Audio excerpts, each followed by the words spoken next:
Minsan ba napapaisip kayo na kahit wala namang kayong ginagawang bagay, minsan umaatake yung anxiety disorder.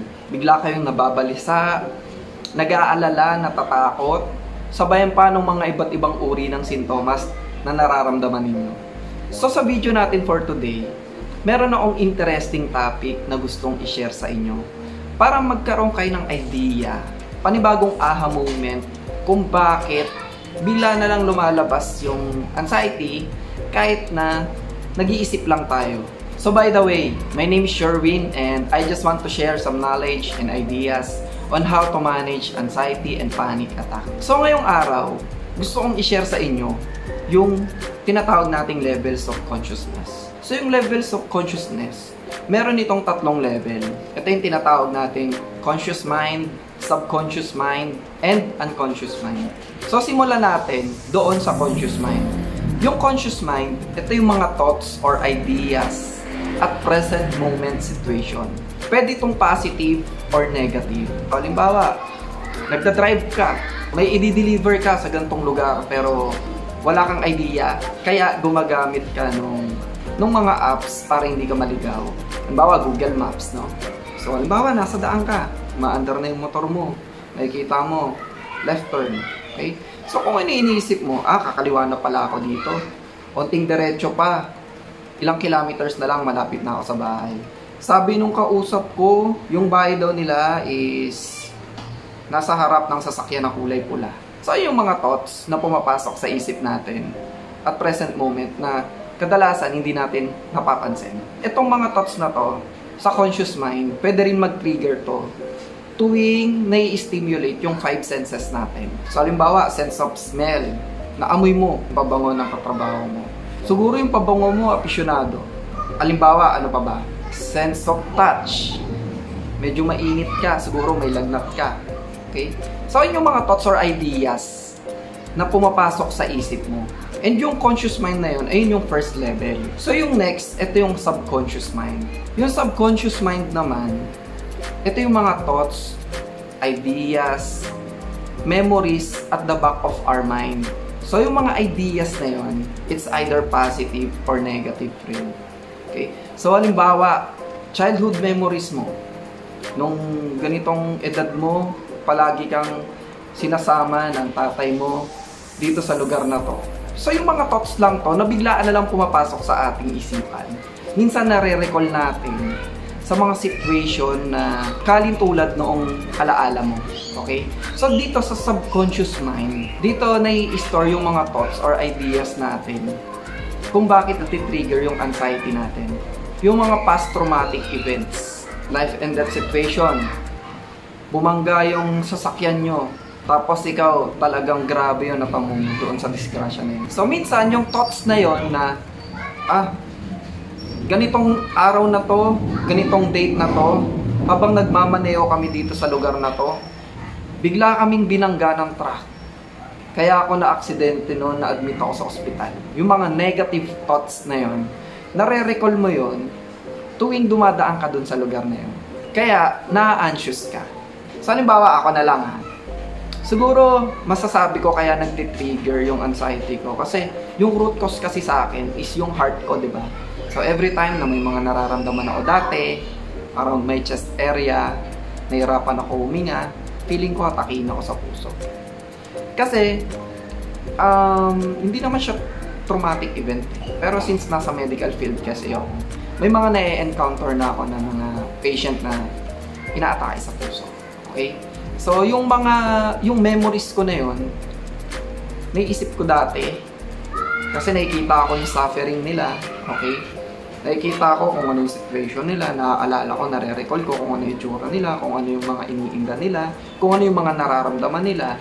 Kaya minsan, tuwing nararamdaman ko yung mga different types of anxiety symptoms like shooting chest pain, difficulty of breathing, chest tightness, shallow breathing, na very uncomfortable, nagtitrigger yung anxiety ko. Minsan nagpa-panic attack pa ako.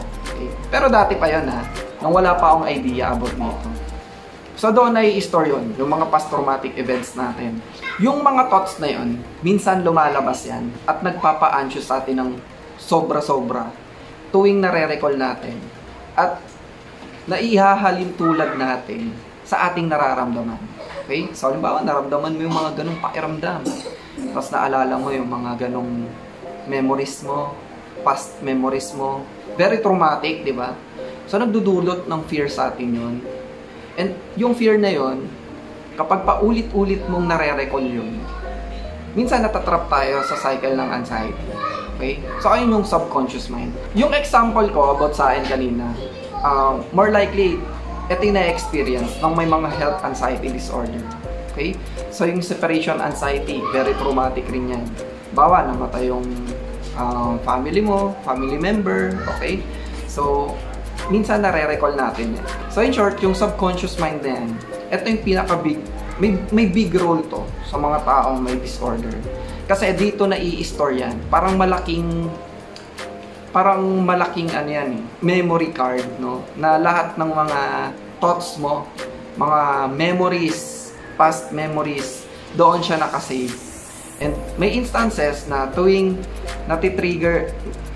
nakakakita tayo ng same situation o nare-relate natin yung mga situation na yun, lumalabas yung mga thoughts na yun na nagpapa-anxious sa atin.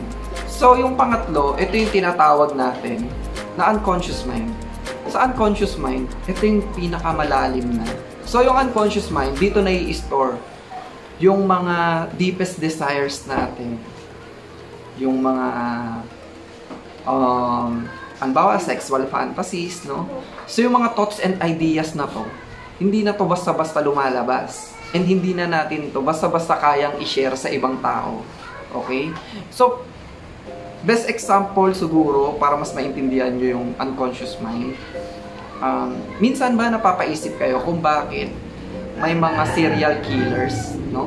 Yung mga serial killers na yun, paulit-ulit na silang nahuli, ilang beses na silang naikulong, pero inuulit pa rin nila yung ginagawa nila. Yung iba kasi, sa mga serial killers, may desires na sila na pumatay. Na every time na ginagawa nila yung mga bagay na yun, may something na na-fulfill sila sa buhay nila. Parang iba yung adrenaline na nararamdaman nila. Okay? So yung mga thoughts and ideas na yun, tingin nyo ba kaya nilang i-share sa ibang tao yun? Diba hindi? Kasi doon to sa unconscious mind, kung saan dito na i-store yung mga thoughts or memories or ideas natin na hindi natin basta-basta kayang gawin or kayang i-share sa ibang tao, no? Kahit yung mga galit, no? Galit sa isang tao, diyan rin niya na i-store sa unconscious mind. And yung mga thoughts and ideas na yan, kada tao, iba-iba yan. Okay? So kadalasan, yung mga thoughts and ideas na yun, minsan lumalabas rin yan out of nowhere. Okay? Minsan, di ba, halimbawa, paano ba? Siguro lahat naman tayo nakaka-experience nun, no? Halimbawa, paano kaya kapag itong lalaking to sinakal ko? Di ba may mga ganun tayo minsan? Yung mga thoughts natin na hindi naman natin ginagawa, pero bigla na lang pumapasok sa isip natin, no? Naku, siguro kung pinatulan na ita. Mga ganon, yung mga thoughts natin na yun. Pero hindi naman natin ginagawa, okay? Yung mga hidden guilt, yan. Minsan doon yan na-i-store sa unconscious mind. And yung unconscious mind na yan, very, sobrang lalim na yan ng mga thoughts natin. So alam niyo yung tinatawag natin na iceberg theory, no? And yun yung parang malaking bloke ng iceberg sa dagat, na kung saan, yung outer layer niya na nakikita pa ng mata ng isang tao. Ito yung conscience ng tao na tinatawag natin conscious mind. Okay? So yung mga conscious mind na yun, madali pa siyang arukin, madali pa siyang i-share, madali pa siyang makita, madali pa siyang pag-usapan. Pero habang lumalalim yan, yung second level niya, yung subconscious mind na kung saan yung subconscious mind na yun, ayun yung parte ng iceberg na yun na nakalubog na sa dagat, pero nakikita pa natin, natatanaw pa rin natin. Okay? Kaya naman siya medyo nakikita lang. Kasi yung mga thoughts and ideas na yun, at the back of our mind lang yan. Okay? Hindi natin parati-rating iniisip. Pero minsan, maaaring mag-trigger sa isang sitwasyon. Okay? So yung pangatlong level, ito na yung unconscious mind, na kung saan, ito na yung pinakailalim ng iceberg, na hindi na natin nakikita, hindi na natin naaarok kung gaano ba kalalim. Okay? Ayun yung mga thoughts and ideas na napakalalim na. Very, hindi na siya common, no? Hindi na, yung mga thoughts and ideas na hindi na basta-basta, hindi na pangkaraniwan, na naiisip ng isang tao. And kadalasan dito, mga negative na thoughts. And yung mga thoughts na negative pumapasok sa isip natin, pero hindi naman natin kayang gawin, doon yan nai-store. Okay? Pero may mga tao pa rin na lumalabas yan and ginagawa nila yan. Yan tulad niya, yung mga deepest desires natin sa buhay, no? Yung mga sexual fantasies, no? Yung hidden guilt, kung bakit may mga taong pumapatay, no? Na nagiging habitual na nila, kung bakit yung pagiging magnanakaw, di ba yung mga gano'n, nakalimutan ko ng tawag doon eh, yung nagiging habits na nila manguha ng isang bagay, no? Doon rin yan, doon yan nai-store. Yung mga unusual behavior ng isang tao, doon yan nai-store. Okay? So, yun. Isa pa, sa balita, di ba? May mga namumolestang bata. Bakit may mga ganon? Minsan ba napapaisip kayo? May mga matatanda na, may mga bata pa, may mga asawa naman sila, pero nagagawa pa rin nila yung mga ganong bagay. Okay? So, yung mga thoughts na yun, kaya ba natin i-share sa ibang tao? Di ba hindi? Kasi, yung mga thoughts and memories na yun, mga ideas na yun, very unnatural na yan. And dun yan nai-store sa unconscious mind. Na minsan, kapag yung tao, wala silang control doon sa behavior na yan, lumalabas yun and nagiging habitual. So that's for today. Ayun lang muna yung i-share ko sa inyo ngayong araw na ito. Sana may natutunan kayo kahit onte, no? Kung bakit ba nagtitrigger yung anxiety nyo out of nowhere dahil lang sa pag-iisip ng mga negatibo, pag-aalala, yung mga takot, okay? Doon yan nare-relate sa ating subconscious mind. Yung mga thoughts and ideas at the back of our mind, okay? So, medyo malalim yung explanation natin. Very scientific. Kasi, feeling ko kailangan to eh. Very important to eh. Actually, itong topic na to, nakasulat na rin to dati. Pero, hindi ko siya ginagawan ng video kasi alam ko sa sarili ko, medyo malalim siya i-explain. And alam ko na yung iba sa inyo, medyo hindi maiintindihan siya. Pero, very, important idea rin to and knowledge, no? Para mas maintindihan nyo yung mga thoughts na pumapasok sa isipan nyo, kung bakit nagtitrigger yung mga anxiety nyo. Okay? So, ayun lang. Maraming salamat, no? Please don't forget to subscribe, like, and comment down below, and click the notification bell para parati kayong updated sa latest upload ko. Maraming salamat po. Bye!